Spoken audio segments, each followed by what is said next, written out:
রবিবার মানে একটা অন্যরকম দিন।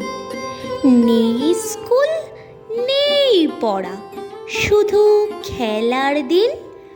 মাঠ ভর্তি ছেলেপিলে খেলছে খুশিতে, মাখছে ধুলো, করছে খেলা। মনের আনন্দে কাজ নেই, মনে হয় আমি রাজা। পছন্দের পথ কবজি ডুবিয়ে আয়েশ করে খাওয়া। সন্ধ্যায় চায়ের আড্ডায় একটা আলাদাই মজায় ডুব দেয় বাঙালি পাড়ার ওই চায়ের দোকানটায়। দিন শেষে বিছানায় বসে ভাবে মনটা, এবার তো সোম আসে। চলো ভাই, আবার যে যার মতো কাজে ফিরে যাই।